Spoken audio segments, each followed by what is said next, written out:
Nothing much, just beautiful day in New York, doing good. Nice. Nice to meet you, man. You too.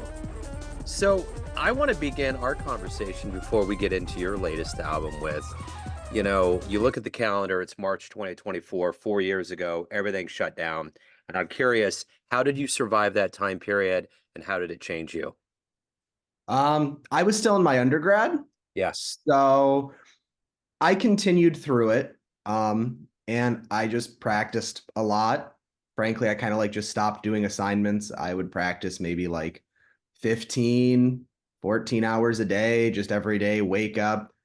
It was pretty maddening, but I was with my wife, who was my girlfriend at the time, and yeah, that was basically how I got through it. I just practiced every single day until I was exhausted and passed out. So, Nonstandard is the latest album, correct? Yes. So, talk to me a little bit about how good it feels to have this album out now. In light of everything that happened, was it informed by living through COVID? A little bit. I think it was, it was probably more informed by like, what I heard a lot growing up as a kid. As far as how it feels, like I've been in just purgatory waiting for it to release like every month, every day. I'm like, please let it come out, please let it, please, please. So I'm overjoyed. Like it feels like a huge weight off my shoulders. I'm really excited to share it with everyone. So, what were the artistic forces that went into it? What was kind of the vision for putting this album together? Um, so I'm 24. I was born in 99. And growing up, I had a PlayStation 1 that I would sometimes play with my dad.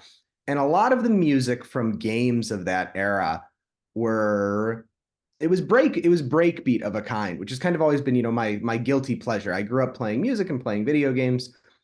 And, I've never really played any music except straight ahead jazz. And I wanted to find a way to merge that kind of like, that childhood like guilty pleasure with, the music I play now and the music I love. So, what are you hoping the listener gets from this album? I hope they hear it and they go, "That's crazy. Hell yeah." I want it to be cool. Like that's what I want it to be cool. I want people to go, "Oh, that's cool," constantly. Yeah. So, you mentioned video games and growing up. Where did you grow up, and what were some of the other jazz influences that kind of took root and became who you are today? So I grew up in Buffalo, New York. Um, and the biggest probably force on me is my father. My father's name is Vasil, and he's an educated musician. So I started playing music at the age of 4. Um, and he played guitar. I wanted to play guitar. He specialized in the music of Schoenberg and finding like patterns within his serialist pieces. So I started, playing guitar at 4, just right under him. I remember distinctly as a kid, there was this jazz-y kind of Christmas album that had like Jingle Bell Rock, and it was just like, it was kind of like kishy, like it wasn't, but I really loved it. I really loved it. And I wanted to do just that. And so my dad was like, okay, well, that's gonna be that. And so um I started there playing just, a ton, learning from him. And then I dropped out of high school and then just, kept playing. So that was kind of, it was most of my life. It was my whole life, really. Yeah.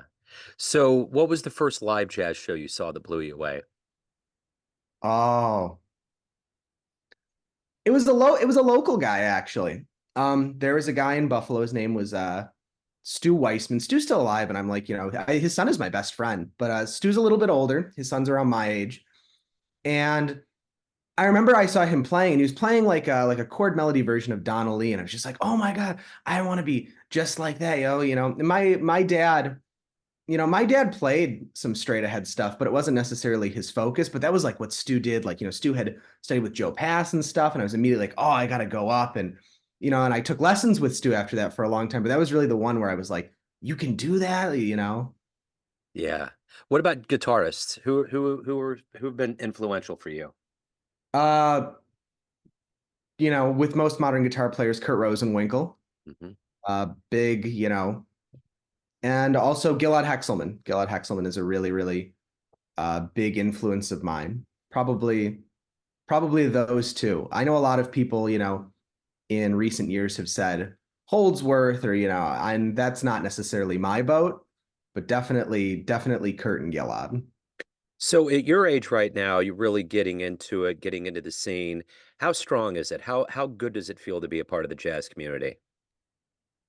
Um, my big comparison for it is always coming out of like an educational institution. And I have to say the comparison is night and day. Like being out in the working world and having shows and playing, it's amazing. It's 100,000 times better. It feels great. I wake up every day. I'm happy, to do what I do, to be a part of it. The scene is incredibly strong. There's tons of people. There's tons of great music always. It really is incredible in New York. So what do you like the best about being a professional musician? There's all these things that go into it, but ultimately, what do you look forward to the most? I absolutely love my job and I love what I get to do. I feel very connected to my instrument and I feel like it's a part of me. So it would be hard to leave that alone. I also really love the freedom. I can wake up and basically do what I want. I'll do booking, I'll do, contact stuff, I'll go out and I'll play. But I get to do what, I wake up and it's like, oh, what am I doing? I enjoy the freedom. The freedom a lot is really, it's great for me creatively and also just like, I really love it.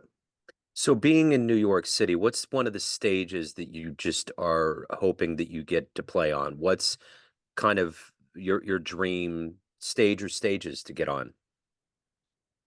There are two places I haven't had the opportunity to play at with my own band that I really want to, and one is the Jazz Gallery, and the other is Smalls. But Yeah, everyone wants to play at Smalls. yeah, yeah. But what was the first stage you played on when you were there that you were like, wow, I'm here? I played at this place in Brooklyn called Cafe Erzuli, which is like a pretty big venue. And I got to play it with Tommy Campbell, who was Dizzy Gillespie's drummer, and then I got to play it with Pat Bianchi, wonderful, like incredible organist, played with Pat Martino. So I had a trio gig, like an organ trio that gig there at Cafe Erzuli. The place holds, I don't know, maybe 80 or 90 people, but both sets fully sold out. Like, it's a restaurant, it has served, but it was like packed. People were waiting outside to get in. It was, that was like really my moment. Was, wow. Yeah, that's cool, man. So let me ask you this. Very simply put, why do you love jazz? Because it allows me to express things I wouldn't be able to with words or in any other way. And I get to do it in the moment. And it's really who I am. Like the music that I make is who I am. And it's the only way I can show people that. So if we get off this call, time machine pulls up in front of your house, you can go back in time and see any jazz musician anywhere. Where are you going? Wow. I'm going back to see Bird. I'm going back to see Bird play at Arthur's Tavern in New York. Nice. Very nice. So everyone has a perception of you, family, friends, fans, but you run the show. What's your perception of you? Who do you think you are? I'm just a guy. Like, I don't necessarily know if there's anything inherently special about me, or I kind of feel like I'm just, you know, moving through like, I don't know. I have a very normalized perception of myself.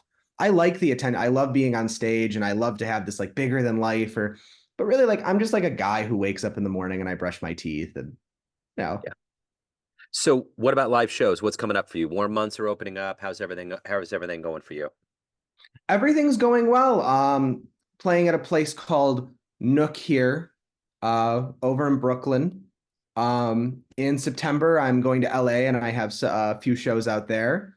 Also just waiting to hear back from grants and everything like that. That's kind of my summer lined up so far. My most recent coming up gig, is going to be at Nook. Okay. Okay. So if anyone out there wants to pick up Nonstandard, see your shows, find out about anything about you, how can they do that? I have an Instagram where I am most active. It's just my name, Nicholas Mycio. I also have a website which, links to everything. My Facebook, my pages where you can hear my music, again, my Instagram. Excellent. Nicholas, thank you so much for taking a minute out today. Best of luck with everything. It's a great story. Thank you so much. It was wonderful to be with you. Yeah. Hey jazz fans, Joe Domino here, the host of the weekly Neon Jazz radio show and regular interview series being produced and distributed from Lee Summit, Missouri.